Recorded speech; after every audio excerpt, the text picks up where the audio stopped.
23/4/2023 की अव्यक्त बाप-दादा के मधुर महावाक्य हैं।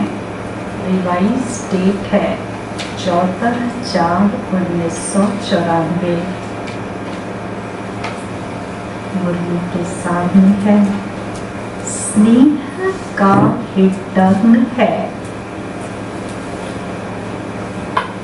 स्नेह का रिटर्न है। स्वयं को टर्न, स्वयं को टर्न ब्रैकेट में है परिवर्तन, परिवर्तन करना। स्नेह का रिटर्न है स्वयं को टर्न करना। करना करता परिवर्तन करना। क्या परिवर्तन करना है? क्या क्या परिवर्तन करेंगे? ढेर सारे परिवर्तन पहले शरीर से आत्मा में, आत्मा फिर शरीर का जो धर्म है आसुरी संस्कार से दैवीय संस्कार, देवी देवताओं से टर्न होकर के निराकारी शिव बाबा, तो ऐसे ढेर सारे परिवर्तन।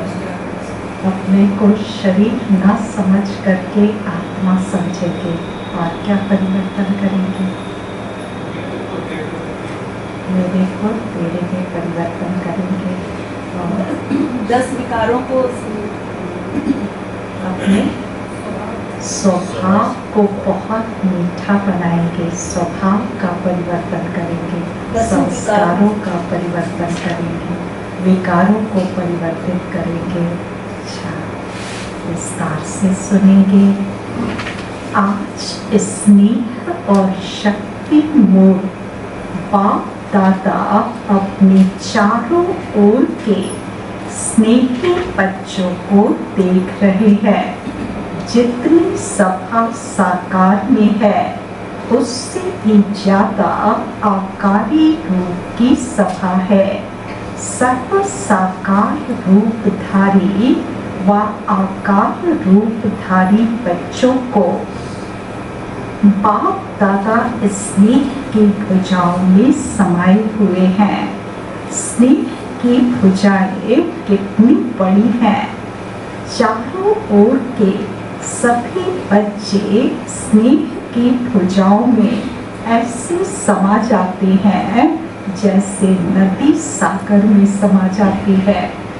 चारों तरफ से नदियां बह करके जैसे सागर में जाकर मिल जाती है, उसी तरह से ज्ञान गंगाएं भी जाकर के परम पिता परमात्मा जो सागर है उसमें मिल जाती, समा जाती हैं। स्नेह की भुजाएं स्नेह का सागर बेहद है। सभी बच्चे चाहे नंबर वार भी हैं, लेकिन स्नेह में सब बंधे हुए हैं। सर्व बच्चों में बाप दादा का स्नेह समाया हुआ है। स्नेह की शक्ति से ही सभी आगे उड़ते जा रहे हैं। स्नेह की उड़ान सर्व बच्चों को तन से व मन से, दिल से बाप के समीप लाती है। पापा हमेशा जो है साकार में तो बच्चों को देखते ही है, लेकिन आकारी बच्चों को भी पापा जो है वो देखते रहते हैं और कहते कि मैं जब अव्यक्त मिलन मनाने आता हूँ तो सिर्फ सामने बैठी वाली आत्माओं से नहीं मिलता, मैं सभी बच्चों को देखता हूँ जो आकारी रूप में भी यहाँ उपस्थित है। मैं हर एक बच्चे के सम्मुख हूँ, हर एक बच्चे को अपनी भुजाओं में, अपने स्नेह की भुजाओं में समा लेते हैं। बाबा ने कहा स्नेह की उड़ान सर्व बच्चों को तन से व मन से, दिल से बाप के समीप लाती है। स्नेह का विमान सेकंड की गति से बाप के समीप लाता है। ज्ञान योग धारणा उसमें यथाशक्ति नंबर वार है, लेकिन स्नेह में हर एक अपने को नंबर 1 अनुभव करते हैं। स्नेह सर्व बच्चों को ब्राह्मण जीवन प्रदान करने का मूल आधार है। बाबा ने कहा स्नेह ही वो बंधन है जो ब्राह्मण जीवन में बांधे हुए है। बाकी ज्ञान कितना धारण किया है, कितनी धारणा हुई है, कितना योग में है, ये सब जो है यथाशक्ति बच्चे करते, लेकिन बाबा से इसमें सभी बच्चे करते। बाबा कहते स्नेह में सब बच्चे क्या है, नंबर 1 है। बाकी जो है वो नंबर 1 है बच्चे, लेकिन स्नेह में नंबर 1 है। तो स्नेह सर्व बच्चों को ब्राह्मण जीवन प्रदान करने का मूल आधार है। अगर सभी बच्चों से पूछे कि निरंतर योगी हो, निरंतर ज्ञान स्वरूप हो, ज्ञानी नहीं लेकिन ज्ञान स्वरूप हो, तो सोचेंगे, कहेंगे हैं। तो यदि बच्चों से पूछे कि ज्ञानी आत्मा हो, ज्ञान के स्वरूप हो, तो क्या कहेंगे? हैं? जरूर है, कहेंगे। निरंतर धारणा स्वरूप हो तो क्या कहेंगे? नंबरवार है। कभी क्वेश्चन हमसे पूछा जाएगा तो हम सारे बच्चों का नंबर थोड़े ना इंगित करेंगे, हम तो अपना बताएंगे ना। तो क्या कहेंगे? कभी होती है, धारणा है। अच्छा, क्या कहेंगे? कभी कभी धारणा हो, लेकिन कभी कभी होती है, कभी कभी देवभान आ जाते हैं, फेल हो जाते, नहीं हो पाती। अच्छा, बाबा ने कहा कि यदि पूछे कि निरंतर धारणा स्वरूप हो तो क्या कहेंगे? लक्ष्य तो है ही। सभी बच्चे क्या कहेंगे कि धारणा स्वरूप बनने का लक्ष्य तो है ही, लेकिन जब पूछेंगे कि निरंतर स्नेही हो तो क्या कहेंगे? क्या कहेंगे? है। हाँ बाबा, हाँ जी, कहेंगे ना। निरंतर स्नेही सभी अपने को समझेंगे तो कहेंगे हाँ जी, स्नेह में सभी पास हैं। कोई पास विद ऑनर है, कोई पास है ना। डबल विदेशी भारत वाले सब पास हैं, पास नहीं होते तो पास नहीं आते। पापा ने कितना सुंदर जो है एग्जाम्पल दे करके कह दिया कि पास आए हो या बच्चे पास आते हैं बाप दादा के पास, इसका मतलब ये है कि पास है सभी। हाँ, सबको बाबा ने स्नेह में पास किया। अच्छा, पास नहीं होते तो पास नहीं आते।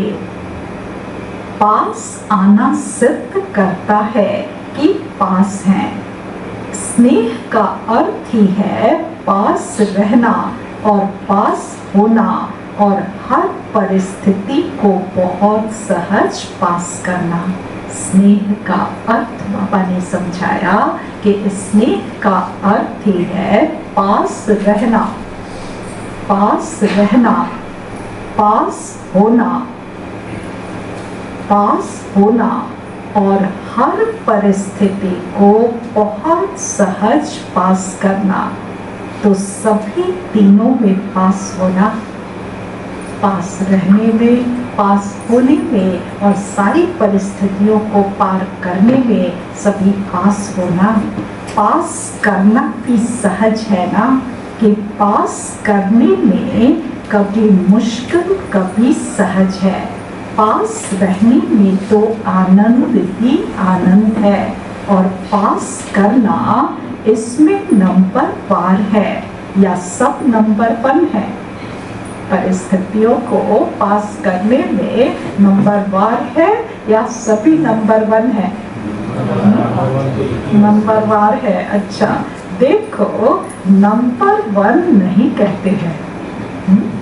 परिस्थितियाँ कभी कभी जो है बच्चों को हरा देती है, सभी नंबर 1 पास नहीं हो पाते, तो इसलिए सभी चुप हो गए, माना समथिंग है। हमेशा नंबर 1 नहीं है, समथिंग, माना कभी कभी पास, कभी कभी फेल तो नहीं कहेंगे, क्या कहेंगे, ना पास कर देंगे। अच्छा, लेकिन समय प्रति समय स्नेह की शक्ति से पास करना भी इतना ही सहज हो रहा है और होना ही है जैसे पास रहना सहज है। और जब पास करना सदा सहज हो जाएगा तो पास होना क्या, पास हुए ही पड़े हैं। यदि हमेशा बाबा के पास रहे, बाप दादा के पास रहे, और यदि ये पास रहना सहज हो जाए, परिस्थितियों को पास करना योग की शक्ति से सहज हो जाए, तो फिर पास करना नहीं पड़ेगा, पास हुए पड़े हैं। फिर क्या कहेंगे, पास हुए पड़े हैं। यह तो पक्का निश्चय है कि पास हुए ही पड़े हैं, सिर्फ रिपीट करना है। इतना अटल निश्चय है ना, दूर बैठे भी सब नजदीक होना, दिल तख्त पर है, कोई नैनों के नूर है, कोई दिल तख्त नशीन है, सबके नजदीक नयन है। सबसे नजदीक क्या है, नयन। आत्मा प्रकृति में है तो उससे सबसे नजदीक क्या है, आंखें नजदीक है ना, और दिल, दिल है पास, तो और भी पास है, दिल और पास है, क्योंकि मन को ही दिल कहेंगे ना। हाँ, तो सबसे नजदीक नयन है और दिल है। आप सभी ओम शांति भवन में नहीं बैठे हो, लेकिन बाप दादा के दिल तख्त पर या नैनों के नूरे रत्न बन समाये हुए हो। समाया हुआ कभी दूर नहीं होता। नैनों में जो बच्चे समाये होते वो कभी बाबा से दूर नहीं हो सकते। इस वर्ष क्या करेंगे, क्या करेंगे, स्नेह में समाये रहेंगे। ये जो है इस टर्न की, सीजन की आखिरी मुरली है, अप्रैल की मुरली है ना, तो ये सीजन का जो भी है लास्ट बाबा का आगमन है। तो लास्ट जब होता है तो क्या याद आता है, समाप्ति का। हाँ, समाप्ति का। यदि सोचो प्रैक्टिकली तो 31 दिसंबर को क्या याद रहता है, नए साल का सेलिब्रेशन। पूरे साल का रिवीजन कोई नहीं करता। नए साल के आगमन की खुशी। पूरे 31 दिसंबर को 1 जनवरी याद कर। 31 दिसंबर को किसी को याद करने कहो, कल 1 जनवरी, अरे आज 31 दिसंबर है ये कोई नहीं बोलता, कल 1 जनवरी, कल 1 जनवरी बोलते हैं ना। तो इसका क्या मतलब हुआ, इसमें बड़ा गुह्य राज समाया हुआ है कि जब अंत होता है तो अंत याद नहीं रहता, आदि याद आता है। 1 तारीख जो है वो आदि हो गया ना, शुरुआत हो गया ना, तो अंत के समय, तो कल के अंत के समय, कल के अंत के समय हमें क्या याद रहना चाहिए, आदि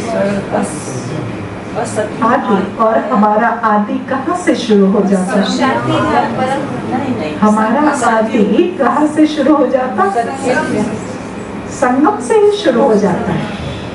संगम से ही हम पुराने कल्प को छोड़ देते हैं ना, तो यहाँ से ही हमारी शुरुआत होती है। फिर अपना अनादि स्वरूप, आदि स्वरूप सब में पाठ बजाएंगे। बाबा ने कहा इस वर्ष क्या करेंगे, कहने में तो कहते हो कि इस वर्ष के मिलन की अंतिम बारी है, लेकिन अंत आदि की याद ज्यादा दिलाता है। ये फंडामेंटल रूल हो गया कि अंत जो है वो आदि की याद ज्यादा दिलाता है, लेकिन अंत आदि की याद दिलाता तो अंत नहीं लेकिन आदि है। तीव्र गति से उड़ान की आदि है, जो अनादि रफ्तार है, अनादि स्वरूप है, आत्म स्वरूप, तो अनादि स्वरूप की रफ्तार क्या है। बाबा कितनी गहराई में ले जा रहे हैं कि आदि जो है वो आदि मध्य की याद दिलाता और अंत याद, आदि की याद दिलाता, तो अंत नहीं लेकिन हमारा आदि। तो हमारा आदि जो है वो कहाँ से शुरू होता है, संगम से शुरू होता है, आत्मा से शुरू होता है, कह सकते हमारे अनादि स्वरूप से शुरू होता है। अनादि स्वरूप से ही तो शुरू करते हैं ना बाबा कि निराकार आत्मा हो, यहाँ से शुरू करो, है ना। तो निराकार आत्मा का रफ्तार क्या है। बाबा जो है स्वरूप से उसकी वेलोसिटी पे आते हैं। निराकार आत्मा की वेलोसिटी क्या, सबसे तीखी है, रफ्तार क्या है, सेकंड में कहाँ न कहाँ चली जाए। हाँ, सेकंड में बाबा कहते लंदन में जाके जन्म ले लेती है आत्मा, है ना। तो आत्मा की रफ्तार को कोई बीट नहीं कर सकता, कोई जो है हरा नहीं सकता। तो क्या इतनी ही अनादि या आदि कहो, क्या इतनी रफ्तार हमारी आत्मा में आ चुकी है, हमारा उड़ान इतना तीव्र हो चुका है। ये चेक करो, ये चेक करो। अब अंत कलयुग वाला रोना नहीं, अब उड़ना, संगम उड़ने का टाइम है, उठने का टाइम है। तो क्या हमारी रफ्तार इतनी तेज है, ये चेक करो, है ना। तो पापा ने कहा कि आदि मध्य की याद दिलाता लेकिन अंत आदि की याद दिलाता, तो अंत नहीं लेकिन आदि है, तीव्र गति के उड़ान की आदि है, जो अनादि रफ्तार है, अनादि स्वरूप है। आत्मा की रफ्तार क्या है, कितनी तेज रफ्तार है। आजकल के भिन्न भिन्न साइंस के साधनों के तीव्र गति से भी तीव्र गति, साइंस के साधनों की रफ्तार, फिर भी साइंस द्वारा रफ्तार को कट भी कर सकती, पकड़ सकती है, लेकिन आत्मा की गति को कोई अभी तक न पकड़ सका है, न पकड़ सकता है। साइंस में मान लो किसी ऐसे चीज का आविष्कार हो जाए कि 1000 जो है किलोमीटर पर आवर, तो क्या ये अंत हो गया। कोई 1100 किलोमीटर पर आवर भी बना सकता है। तो साइंस 1-2 को काट देगा, उससे भी रिफाइन यदि साइंस तैयार हो जाए तो 1-2 की गति को काट देगा, लेकिन आत्मा की रफ्तार को, आत्मा की गति को साइंस का कोई भी साधन न आज तक काट सका है और न ही काट सकता है। तो कितनी तीव्र रफ्तार है, इसमें ही साइंस अपने को फेल समझती है। आत्मा को बीट करने में साइंस जो है वो फेल हो गई कि आत्मा को पार पा जाए, परमात्मा का पार पा जाए या उसको हरा देवे, उसकी शक्ति से तीव्र शक्ति वाला रॉकेट बना लेवे, इसमें जो है साइंस बाबा ने कहा फेल है, अपने को फेल समझती है। और जहाँ साइंस फेल है, जहाँ साइंस फेल है वहाँ जहाँ से साइंस फेल कर जाती, वहाँ से फिर साइलेंस की ताकत काम करना शुरू करती है। पापा ने कहा जहाँ साइंस फेल है वहाँ साइलेंस की शक्ति से जो चाहो वो कर सकते हो।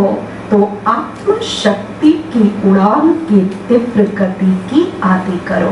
पापा ने होमवर्क दिया इस नए वर्ष में, बाबा ने होमवर्क दिया आत्म शक्ति की उड़ान की तीव्र गति की आदि करो, शुरुआत करो, तीव्र गति की आदि करो।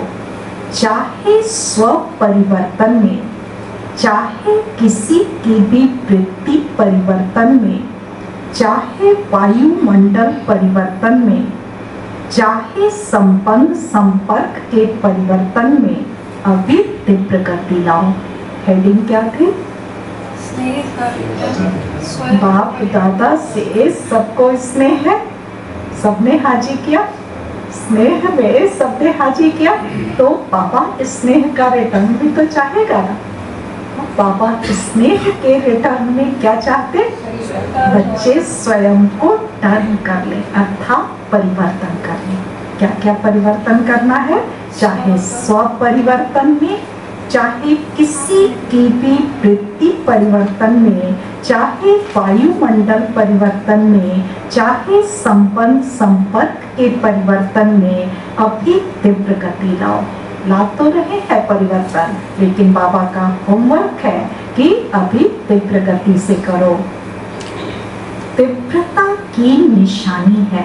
कैसे हम अपने को चेक करेंगे कि हमारी गति कितनी तीव्र है? कैसे चेक करेंगे? हल्कापन, खुशी। कैसे चेक करेंगे? कुछ भी होते दीदी फुल स्टॉप लगा देना एकदम। अच्छा, कैसे हम चेक करेंगे कि हमारी गति फास्ट हुई है कि नहीं? फास्ट कहो या फास्टेस्ट कहो, हुई है कि नहीं? सोचा और किया, सोचा और हुआ, तो ये गति जो है फास्टेस्ट हो गई ना, कि हमने जो सोचा परिवर्तन करने का वो तुरंत करके दिखा दिया। तो बाबा ने कहा कि सोचा और हुआ तीव्रता की निशानी है। सोचा और हुआ, ऐसे नहीं सोचा तो है हो जाएगा, नहीं सोचा और हुआ। संकल्प, बोल और कर्म तीनों श्रेष्ठ साथ साथ हो। सोचा और हुआ को भी बाबा ने एक्सप्लेन किया कि संकल्प, बोल और कर्म तीनों श्रेष्ठ और साथ साथ हो। तीनों होते तो है दुनिया में भी, दुनिया में भी जो है तीनों होते हैं। रिएक्शन भी उतना ही फास्ट होता है। कोई कुछ बोला और पटाख से जो है वो उसका जवाब दे दिया, वो भी तो इतना फास्ट है, वो भी इतना फास्ट है ना। लेकिन बाबा ने इसके लिए जो है सोचा और हुआ नहीं कहा, बाबा ने श्रेष्ठ कर्म के लिए कहा, श्रेष्ठ बोल के लिए कहा, श्रेष्ठ संकल्प के लिए कहा कि जो श्रेष्ठ संकल्प हम करते हैं उसको करके दिखावें, है ना। तो ये जो है चेक करना है कि हम जो भी पॉजिटिव सोचते हैं क्या उसको अमल में फट से ले आते हैं या सोचते हैं करना तो है हो ही जाएगा। जो बाबा भाषा बोलते कि गे वाली भाषा बच्चे करते रहते हैं, है ना, तो उसको फिर उसको फास्ट नहीं करेंगे। तो बाबा ने कहा कि सोचा और हुआ, संकल्प, बोल और कर्म तीनों श्रेष्ठ साथ साथ हो। व्यर्थ को व उल्टे संकल्प को चेक करो तो उसकी गति बहुत फास्ट होती है। यदि व्यर्थ का देखो तो व्यर्थ सोचा और किया ये बहुत फास्ट हो जाता, तुरंत हो जाता। क्यों? क्योंकि ऑटोमेटिक मोड में ये चले गए हैं 63 जन्मों के संस्कार के अनुसार। 63 जन्मों का संस्कार क्या था? व्यर्थ और नेगेटिव, वो ऑटोमेटिक हो जाता है, रिफ्लेक्सली हो जाता है, रिएक्शन हो जाता, तो वो फास्ट होता है। तो इसलिए बाबा ने कहा कि व्यर्थ को व उल्टे संकल्प को चेक करो तो उसकी गति बहुत फास्ट होती है। अभी अभी संकल्प आया, अभी अभी बोल लिया, अभी अभी कर भी लिया। संकल्प, बोल, कर्म इकट्ठा इकट्ठा बहुत फास्ट होता है। व्यर्थ के रिगार्डिंग यदि चेक करें अपने आप को तो संकल्प भी उतना ही फास्ट आता है, बोल भी उसी प्रमाण फास्ट निकल जाता है और कर्म भी कर लेते हैं, कर्म भी उतना ही फास्ट कर लेते। क्यों? क्योंकि व्यर्थ और नेगेटिव की गति बहुत फास्ट है ना, होती है ना। तो बाबा ने कहा उसकी गति का जोश इतना तीव्र होता है जो श्रेष्ठ संकल्प, कर्म, मर्यादा, ब्राह्मण जीवन की महानता का होश समाप्त कर देता है। व्यर्थ का जोश सत्यता का होश, यथार्थता का होश समाप्त कर देता है और कुछ समय के बाद जब होश आता तब सोचते हैं करना नहीं चाहिए था, यथार्थ नहीं है। लेकिन उस समय जब जोश होता है तो यथार्थ की पहचान बदलकर और यथार्थ को यथार्थ अनुभव करते हैं, तो व्यर्थ का जोश होश को खत्म कर देता है। तो इस वर्ष सभी बच्चे विशेष व्यर्थ से इनोसेंट बनो। दूसरा होमवर्क बाबा ने दिया। पहला होमवर्क बाबा ने क्या दिया? स्वयं को टर्न करने या परिवर्तन करने से रिलेटेड सारी गति जो चल रही है ठीक है, लेकिन उसको फास्ट करो। स्व परिवर्तन की गति को, वायुमंडल परिवर्तन की गति को, इन सारी गतियों को फास्ट करो। कर रहे हो लेकिन उसको तीव्र गति से करो। दूसरा होमवर्क बाबा ने दिया, इस वर्ष सभी बच्चे विशेष व्यर्थ से इनोसेंट बनो। जैसे जब आप आत्माएं अपनी सतयुगी राज्य में थी तो व्यर्थ व माया से इनोसेंट थी, इसलिए देवताओं को महान आत्माएं सेंट कहते हैं। ऐसे अपने वो संस्कार इमर्ज करो, व्यर्थ की अविद्या स्वरूप बनो। व्यर्थ की अविद्या स्वरूप बनो, व्यर्थ से इनोसेंट बनो। समय, श्वास, बोल, कर्म सर्व में व्यर्थ की अविद्या अर्थात इनोसेंट। जब व्यर्थ की अविद्या हो गई तो दिव्यता स्वतः ही सहज ही अनुभव होगी। जैसे जैसे हमारे मन बुद्धि से व्यर्थ निकलता जाएगा, व्यर्थ की अविद्या होती जाएगी, वैसे वैसे बाबा ने कहा कि दिव्यता स्वतः ही सहज ही अनुभव होगी और अनुभव कराएगी। अभी तक यह नहीं सोचो कि पुरुषार्थ तो कर ही रहे हैं। ये बहुत बड़ा अलबेलापन होता है कि पुरुषार्थ तो कर ही रहे हैं, चल ही रहे हैं। ये सोचना जो है अलबेलापन है। पुरुष इस रथ पर कर रहा है तो पुरुष बन रथ द्वारा कराना, इसको कहा जाता है पुरुषार्थ। पुरुषार्थ चल रहा है नहीं, लेकिन पुरुषार्थी सदा उड़ रहा है। पुरुषार्थ एक चल रहा है और एक उड़ रहा है, दोनों में फर्क है ना। यथार्थ पुरुषार्थी इसको कहा जाता है। पुरुषार्थ का अर्थ यह नहीं है कि एक बारी की गलती बार बार करते रहो और पुरुषार्थ को अपना सहारा बनाओ। कि पुरुषार्थ जो है, हम पुरुषार्थी है ना, तो गलती तो होगी, तो गलती एक बार होगी ना कि बार बार होगी।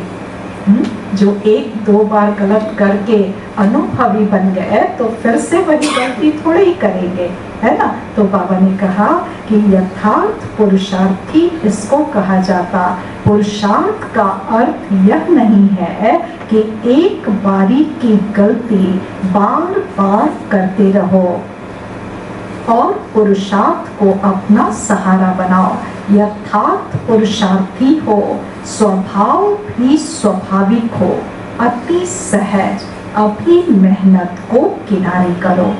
अल्पकाल के आधारों का सहारा जिसको किनारा बनाकर रखा है, ये अल्पकाल के सहारे के किनारे अभी छोड़ दो। जब तक ये किनारे हैं तो सदा पाप का सहारा अनुभव नहीं हो सकता और पाप का सहारा नहीं है, इसलिए हद के किनारों को सहारा बनाते हो। बाबा ने कहा कि पापा के साथ का अनुभव हमेशा नहीं करते हो तो फिर क्या करते, हद के किनारों को पकड़ लेते, किसी न किसी और को सहारा बना लेते। लेकिन हमें क्या करना, बेहद के सहारे चलना है, बेहद के पाप का सहारा लेना है। चाहे अपने स्वभाव संस्कारों को, चाहे परिस्थितियों को जो किनारे बनाए हैं, ये सब अल्पकाल के दिखावा मात्र धोखे वाले हैं। अपने स्वभाव संस्कार को भी हमने किनारा बनाकर पकड़ा हुआ है? स्वभाव संस्कार को भी पकड़े हुए हैं कि नहीं? सहारा लेते हैं ना, जैसे बाबा ने कहा कि पुरुषार्थी है, इस बात को जो है सहारे के रूप में पकड़े हुए और गलती पे गलती करते रहते हो। तो ऐसे ऐसे किनारे जो है उसको छोड़ो। बाबा ने कहा कि चाहे परिस्थितियों को, चाहे अपने स्वभाव संस्कार को जो किनारे बनाए हैं, ये सब अल्पकाल के दिखावा मात्र धोखे वाले हैं।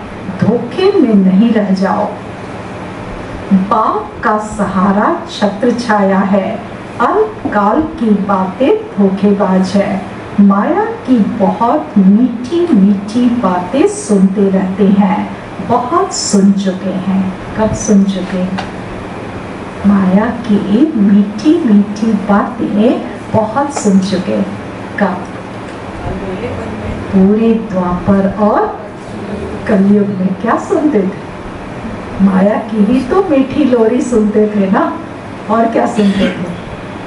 तरह तरह से शास्त्रों के माध्यम से, भक्ति के माध्यम से, कीर्तन भजन के माध्यम से, ये सब जो है वो बाबा से दूर करने वाली चीजें हो गई है कि नहीं? कितनी कहानियां, कथाएं, क्या क्या नहीं बनाया। सबने हमें क्या किया? दूर कर दिया, बाबा से दूर कर दिया, असलियत से दूर कर दिया, ट्रुथ से हम अलग हट गए।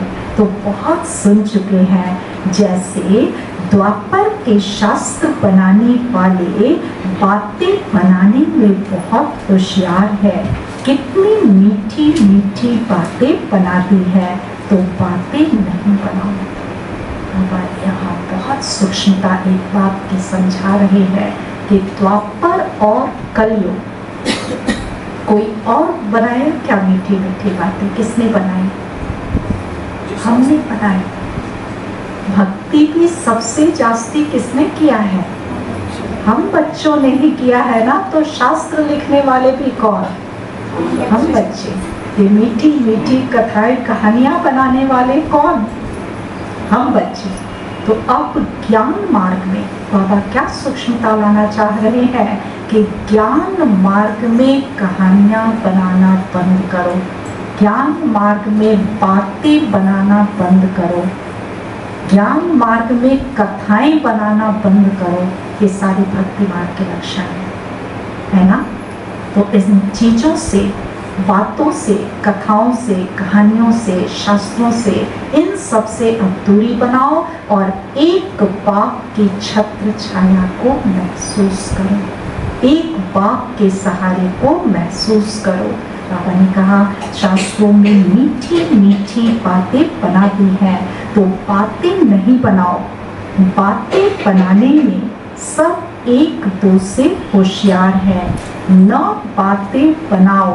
तीसरा होमवर्क बाबा ने कहा, तीसरा होमवर्क बाबा ने दिया है, न बातें बनाओ, न बातें देखो, न बातें करो। बहुत बड़ा काम दिया है बाबा ने। न बातें बनाओ, न बातें देखो, न बातें करो। ज्ञान बड़ा स्पष्ट है। ये ज्ञान जो है बहुत सीधा साधा है कि नहीं? मैं आत्मा, जानकी दादी उसको बहुत अच्छे से बताती है। मैं कौन? आया कौन? दो शब्द बस याद करना, मैं कौन, मेरा कौन। इसी में पूरा ज्ञान आ जाता है ना? फिर इतनी कहानियां, इतनी बातें बनाने की जरूरत है? तो अब से क्या करेंगे? बातें बनाना बंद। बस मैं आत्मा और मेरा बाबा, दो बातें, मूल मंत्र जो है उसको पकड़ो। न बातें बनाओ, न बातें देखो, न बातें करो। लेकिन क्या करो?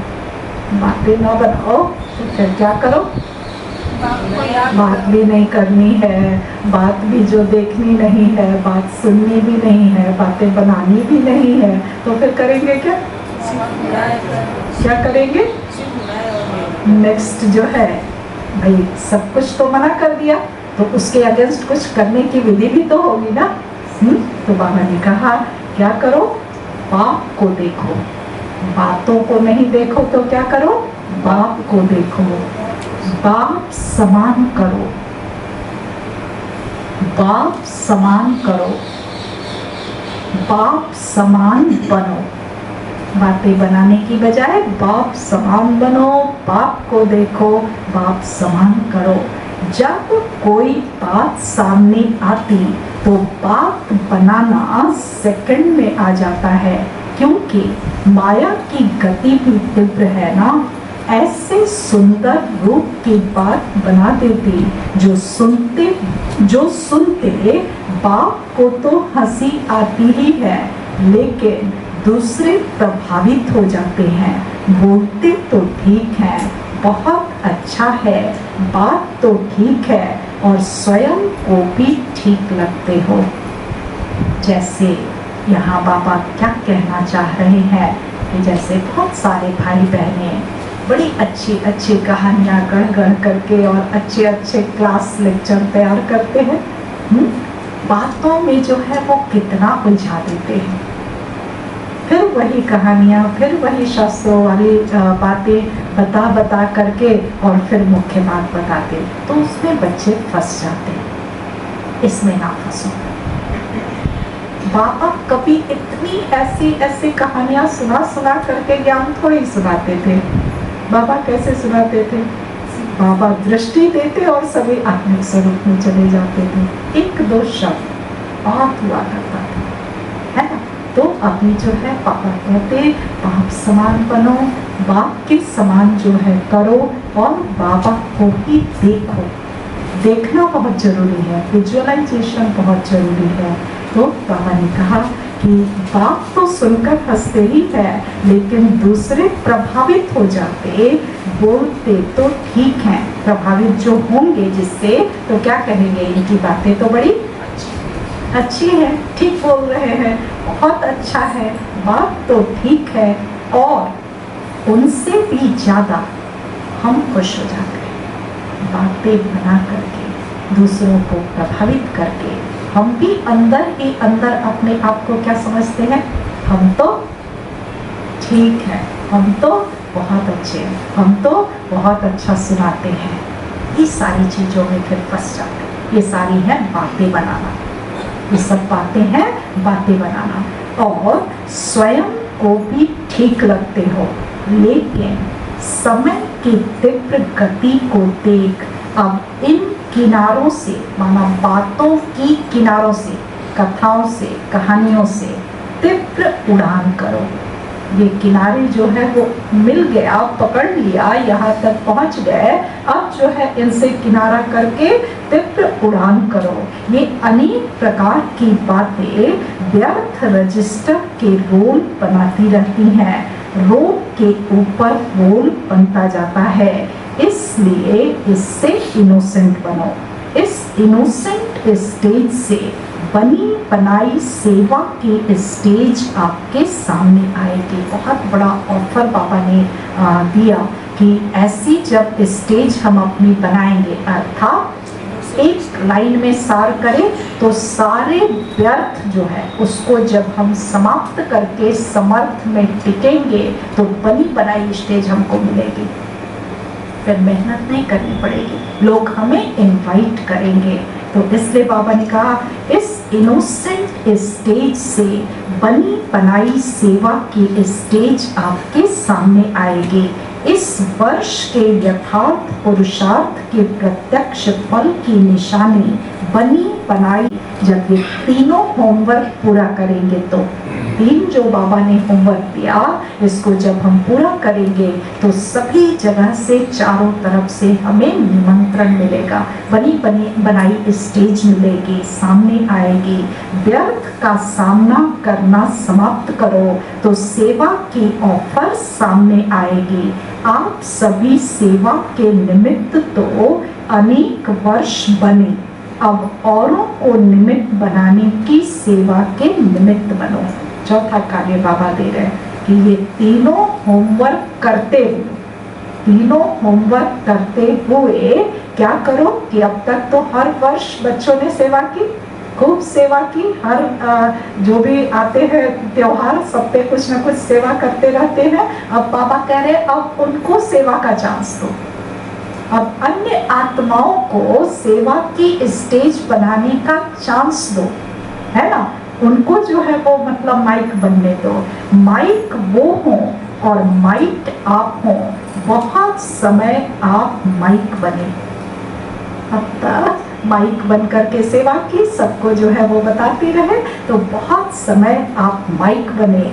अब माइक औरों को बनाओ, आप माइट बनो। आपके माइट से माइक निमित्त बने। इसको कहा जाता है तीव्र गति के उड़ान की निशानी। एक निशानी, ये पहचान बाबा ने बताई कि इसको कहा जाता है तीव्र गति के उड़ान की निशानी। क्या हुआ तीव्र गति के उड़ान की निशानी? कि हमारी माइट से, हमारी शक्ति से अन्य आत्माओं में इतनी ताकत भर जाए, इतनी अच्छी रीति वो तैयार हो जाए कि वो माइक बन जाए, है ना। लोग अपने आप सेवा के लिए ऑफर करने लगे। तो ये तीव्र गति की उड़ान समझो। समझा क्या करना है? तीव्र उड़ान है ना, कि कभी तीव्र कभी स्लो, सदा तीव्र गति के उड़ान से उड़ते रहेंगे। बादलों को देख घबराओ नहीं। उड़ेंगे तो बादल तो टकराएंगे, हाँ, तो बादलों को देख घबराओ नहीं। ये बातें ही बादल हैं। बातें क्या है? बादल है। तरह तरह की बातें बनाना, तरह तरह की बातें सुनना, ये सब बादल है। सेकंड में क्रॉस करो, विधि को जानो और सेकंड में विधि द्वारा सिद्धि को प्राप्त करो। एक तरफ है रिद्धि सिद्धि का फोर्स और आपका है विधि संपन्न सिद्धि का फोर्स। दुनिया वालों की है रिद्धि सिद्धि का फोर्स और आपका है विधि संपन्न सिद्धि का फोर्स। रिद्धि सिद्धि है अल्पकाल और विधि सिद्धि सदा काल के लिए। रिद्धि सिद्धि वाले अल्पकाल का प्रभाव दिखाते, लेकिन विधि से सिद्धि वाले सदा काल के लिए है। बाप दादा अभी ऐसा ग्रुप चाहता है जो सदा मनसा में, वाणी में, बोल में, संपर्क में जो ओटे सो अर्जुन। नेक्स्ट होमवर्क बाबा ने कहा, बाबा ऐसा ग्रुप तैयार करना चाहता है, देखना चाहता है जो सदा मनसा में, वाणी में, बोल में, संपर्क में जो ओटे सो अर्जुन। मैं अर्जुन हूँ, मैं जो करूँगा, यहाँ ब्रैकेट में बाबा ने फिर से स्पष्ट किया, मैं जो करूँगा का मतलब कुछ भी कर लूँगा नहीं। मैं बॉडी कॉन्शियस का नहीं, मैं श्रेष्ठ आत्मा हूँ, मुझे देख और करेंगे। मैं जो कहे तो अपने को श्रेष्ठ आत्मा समझ करके उस भाव से मैं निकले, तो मैं जो करूँगा उसको देख और करेंगे। इसका एग्जाम्पल बनो। तो जो ओटे सो अर्जुन, जो गायब हुआ है अव्वल नंबर अर्थात अर्जुन, माना नंबर 1 जो है अर्जुन, अलौकिक जन। इसको क्या कहते हैं? अर्जुन को बाबा ने कहा अव्वल नंबर अर्थात अर्जुन अर्थात अलौकिक जन। हम लोग साधारण जन थोड़े ही, लौकिक जन थोड़े ही, हम क्या है?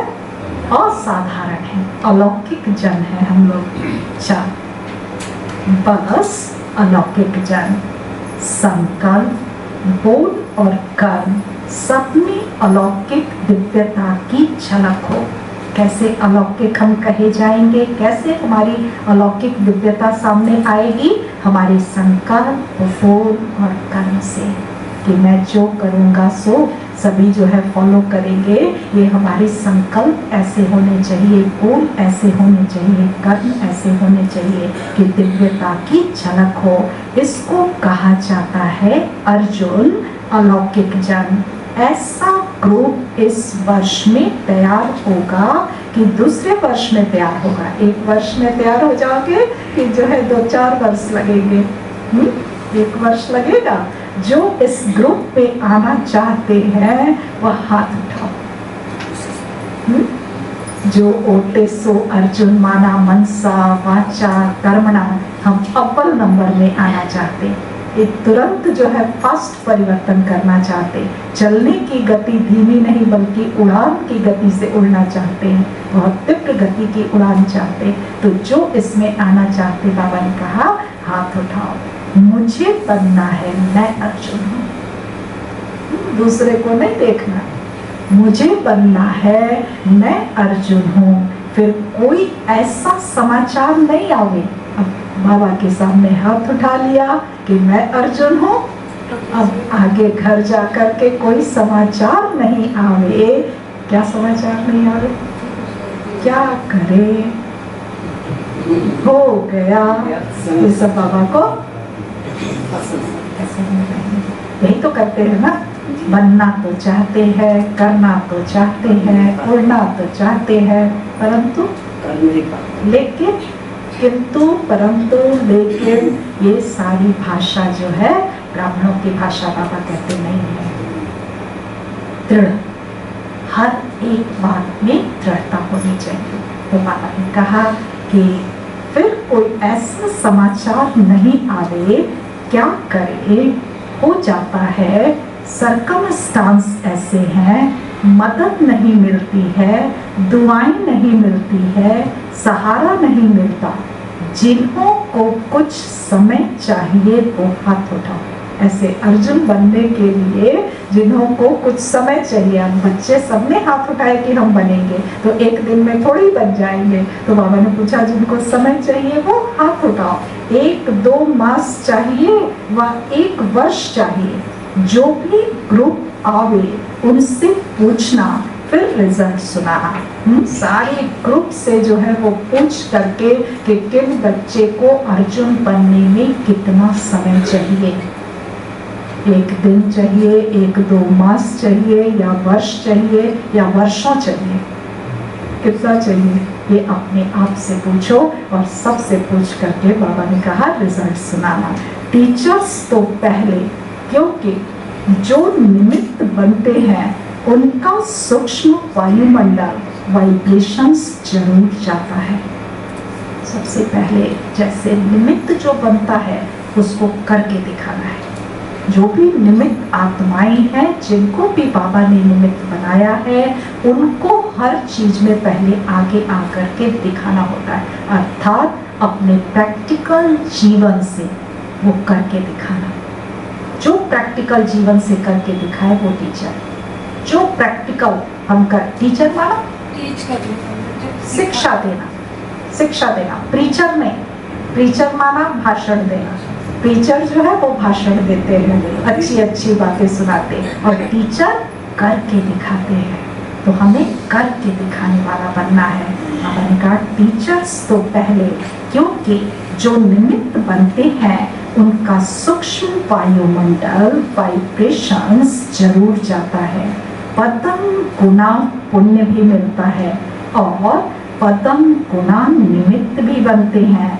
और शब्द तो नहीं बोलेंगे ना, टीचर बनना बहुत अच्छा है, गद्दी तो मिल जाती है ना, दादी दीदी का टाइटल मिल जाता है ना, लेकिन जिम्मेवारी भी फिर इतनी है। टीचर बनना माना पूरी जिम्मेवारी उठाना है ना। टीचर माना ये नहीं कि हमको भी मुरली सुनाने मिल जाए, हमको भी जो है ये मिल जाए, हाँ हमको भाषण करने मिले, कहीं स्टेज मिले, हाँ पोडियम मिले, हम भी जो है बोले कुछ। इसको टीचर बाबा ने नहीं कहा। बाबा ने कहा ये दीदी दादी का जो टाइटल देते हो उसको निभाओ, उसकी जिम्मेवारी उठाओ, अर्थात परिवर्तन करके स्वयं को बदल करके दिखा करके औरों को शिक्षा दो, है ना। तभी तो बाबा ने बताया ना उस दिन कि परमात्मा संग का रंग तब लगेगा जब हम करके दिखाएंगे, तो जो है परमात्मा संग का रंग लगेगा। तो इसलिए टीचर बनना बहुत अच्छा है, गद्दी तो मिल जाती है ना, दादी दीदी का टाइटल मिल जाता है ना, लेकिन जिम्मेवारी भी फिर इतनी है। इस वर्ष में कुछ नवीनता दिखाओ। यह नहीं सोचो हाथ तो अनेक बार उठा चुके हैं, प्रतिज्ञा भी बहुत वर्ष कर चुके हैं।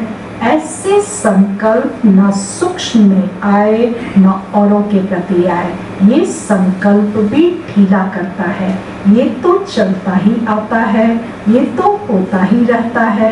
ये वाइब्रेशन भी कमजोर बनाता है। दृढ़ संकल्प करो तो दृढ़ता सफलता को अवश्य लाती है। कमजोर संकल्प नहीं उत्पन्न करो, उनको पालने में बहुत टाइम व्यर्थ जाता है। उत्पत्ति बहुत जल्दी होती है। कमजोर संकल्प, व्यर्थ संकल्प, इसकी उत्पत्ति बहुत फास्ट होती है ना। हाँ, जब मर्जी तब कहाँ से आ जाता। तो उत्पत्ति बहुत जल्दी होती है। 1 सेकंड में 100 पैदा हो जाते हैं और पालना करने में कितना समय लगता है। जो व्यर्थ के संकल्प होते हैं ना, उसको फिर हम लोग पालना करते हैं, नर्चर करते हैं।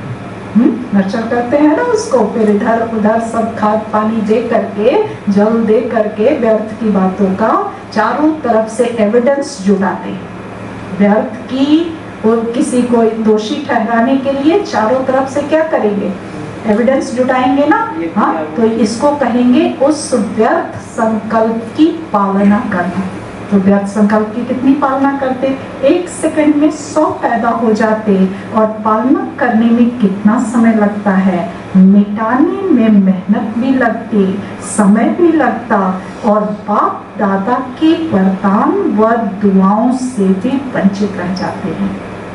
कितना सारा घाटा हो गया, टाइम वेस्ट हो गया, एनर्जी वेस्ट हो गई। और जब व्यर्थ का चिंतन चल रहा था, व्यर्थ की पालना जो है कर रहे थे, तो उस समय बाप दादा जो वरदान दे रहे थे, दुआएं दे रहे थे, उससे वंचित हो जाते हैं।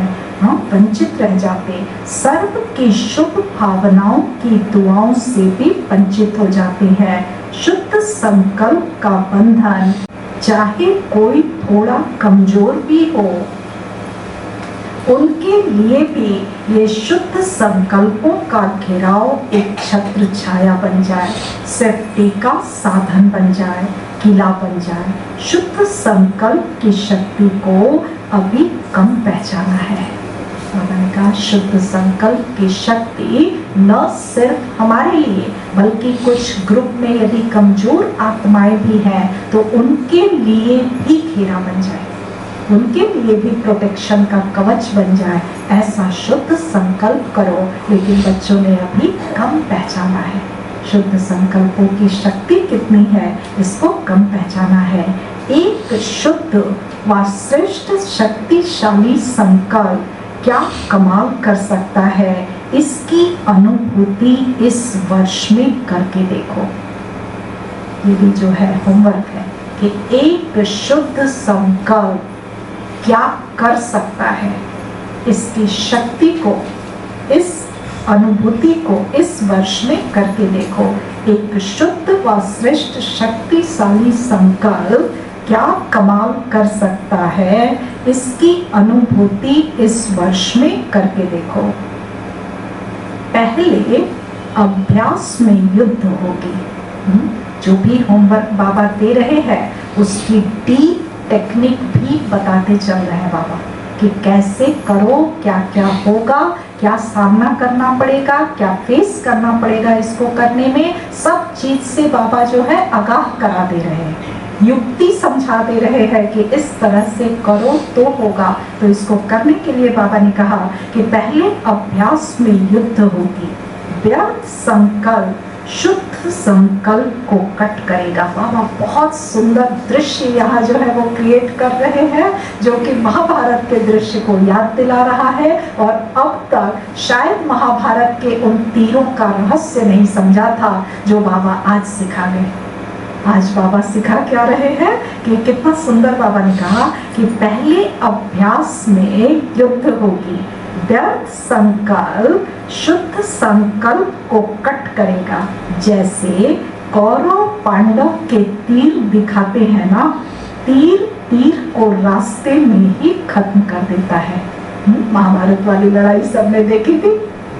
कौरवों की तरफ से एक तीर चलता, पांडवों की तरफ से एक तीर चलता, दोनों एक दूसरे को कट कर देते हैं, है ना। तो व्यर्थ जो है वो भी अपना तीर चला रहा है, वो कहीं बाहर से तीर नहीं आ रहा है, वो तीर अंदर से आ रहा है। तो उस तीर के अगेंस्ट पांडव बन करके एक शुद्ध संकल्प का तीर चलाएंगे ना काटने के लिए, कि उस तीर से अपने आप को बिंधवा देंगे। क्या करेंगे?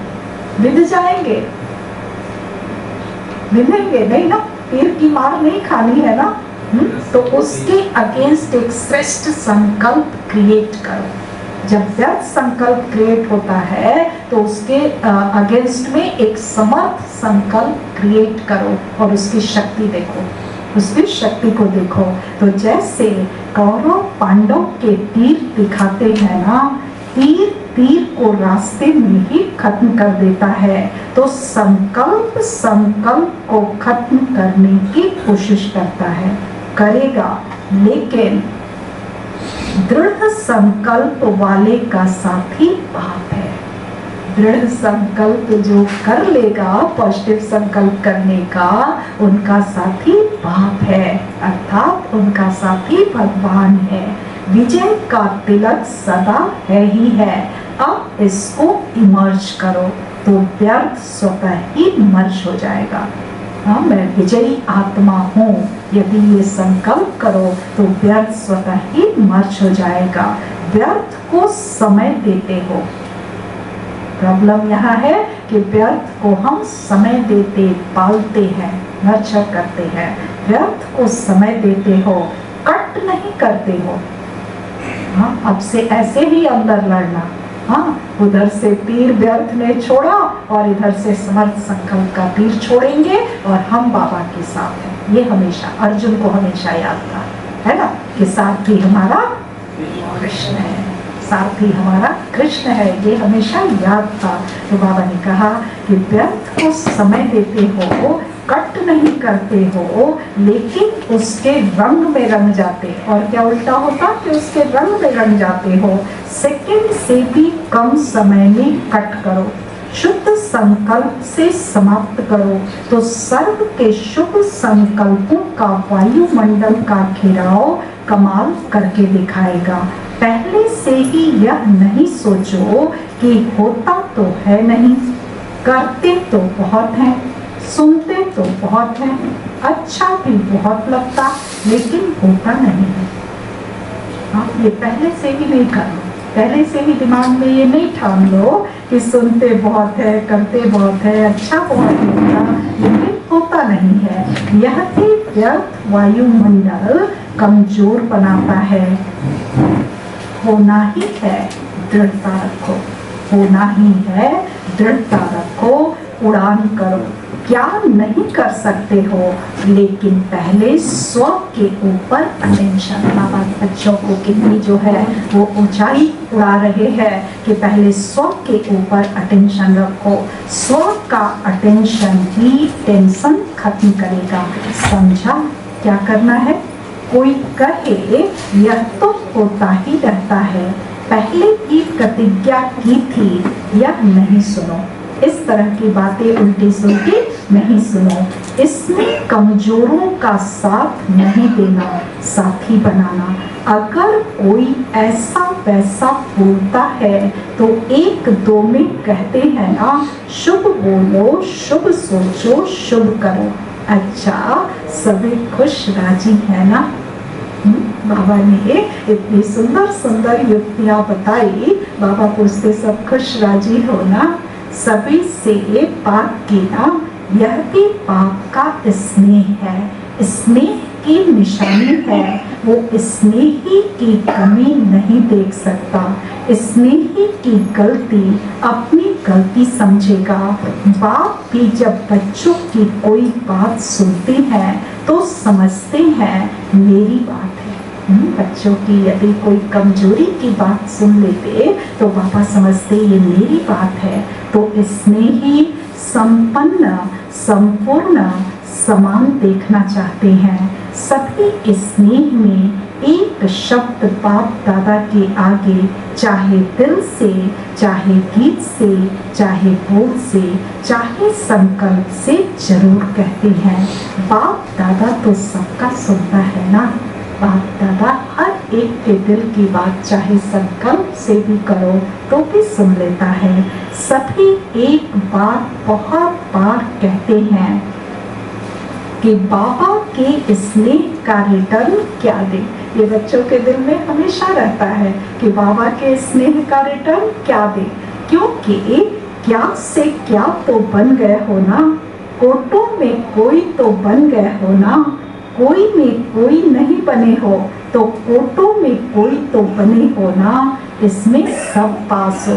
बाप रिटर्न क्या चाहते हैं? रिटर्न करना है, अपने को टर्न करना। एक ही बात बाबा रिटर्न में चाहते हैं कि बच्चे जो है टर्न हो जाए, स्वयं को टर्न कर ले। जो गलत रास्ते पर हम चले थे उसको जो है बदल ले, अपने को टर्न करना। समझा?